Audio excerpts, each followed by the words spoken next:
Last Day of Summer, Chapter 4. Welcome to Fry.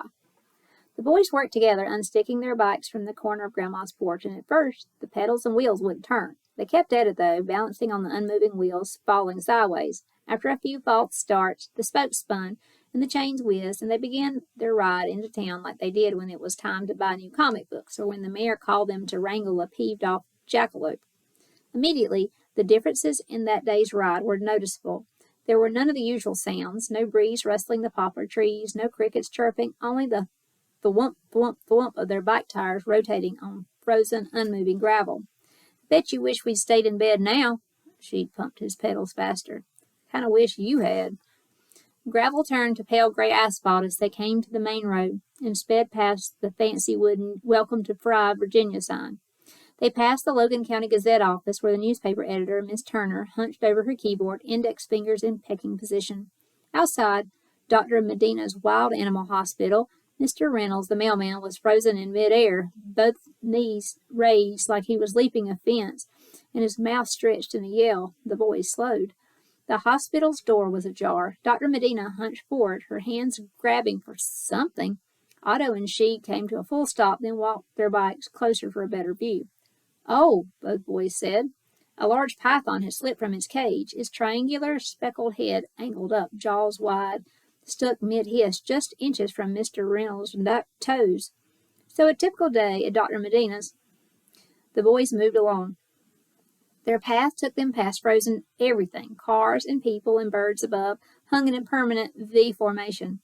They rode on to Town Square, where they parked their bikes next to the bronze statue of Fry's founder, Fullerton Fryer. Craning their necks, they peered up at the dusty orange bricks of City Hall, to the tall clock tower that marked the time at exactly 10:04. There were a few townspeople stuck in the square with them. All held cell phones to their ears or extended it in front of them while they tapped at some app or another. She pried one from a guy who said, "Hey." She checked it, no service, or really any functions at all. The screen was black. He returned it to the man's hand. The phone's owner said, "Thank you." Sheed's gaze bounced from Otto to the clock, back to Otto again. Otto sighed. "Might as well get this over with. Go ahead." "Here's what I think." Sheed was growly, grumpy. "I think you had to go tempting whatever it is about this county that keeps us so frickin' busy. You got your wish. We froze time." "Yes, we did." Just as he suspected. He would not give Sheed the satisfaction of agreeing with any of those other observations, though he did note the confirmation in his pad. Entry number 36, we froze time. Sheed said, "This should definitely get us another one of those stupid keys." Given the magnitude of this event, Otto wondered if solving the problem might actually be worth 2 keys. No need for another tie with the Ellisons. "What did I say after the were bear in the gnarled forest?" Sheed barked. "Or when we had to walk that tightrope over that nether whirlpool?" "I don't know, Sheed. What did you say?" Otto consulted his pad, trying to figure what to do next.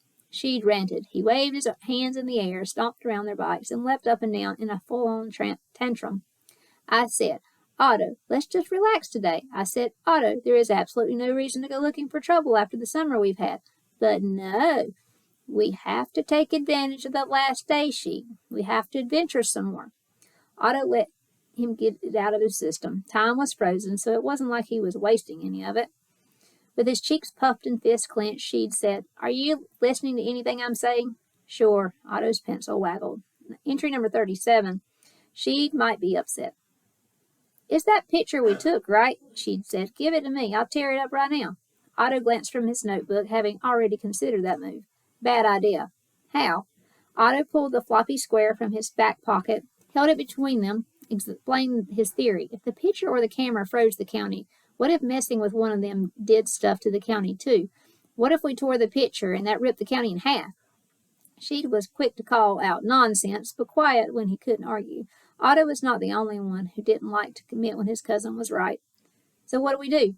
"I think we need to capture Mr. Flux. He'll probably know how to fix this." "Of course we need to capture Mr. Flux. Maybe that stranger too." Sheed was still yelling, but less so. He stomped away again, shouted at the unmoving clouds, came back to a more reasonable state of mind. You think a net or a spring snare? We used the spring snare to snag that chimera last month. I don't really like repeating ourselves. Makes us look less inventive than he stopped himself. He'd almost brought up the epic Ellisons. That probably wouldn't go over well. Sheed spoke through clenched teeth. What you like doesn't matter. What's going to work? Fine. I don't want to fight about it. Fighting with Sheed was so annoying. Maybe we use both since we gotta get 2 of them. We need supplies. Then let's go. Sheed mounted his bike, stood on his pedals, pumping with all his strength. Otto followed him to the next block, where Archie's hardware store was located. Dropping their bikes on the curb, they stepped inside the brightly lit store, where endless junky shelves were crammed with all the stuff you never knew that you needed. Mr. Archie didn't believe in neat and orderly. He placed his goods on shelves that felt right. One hammer might be placed with 1 piece of plywood and 20 nails for boarding up a window before a storm, while another hammer might be next to a pail in case you needed to pull nails out of something and you had no place to put them. It wasn't the most efficient system, but Mr. Archie and his daughter Anna were always there to help you find what you needed when they weren't stuck.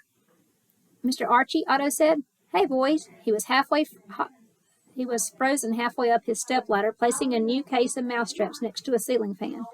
I think something's wrong with my body. Can't move it. Yes, Mr. Archie, said Sheed. We know. We're working on it. That's awesome. It was a slightly louder, much more enthusiastic whisper from one aisle over. The boys circled around to find blonde and perky Anna Archie on one knee, aiming her price gun at a stack of electrical outlets sitting next to a box of massaging shower heads. Her face happened to be angled their way, stuck in a wide, friendly smile, but it wouldn't have been that way even if time weren't frozen.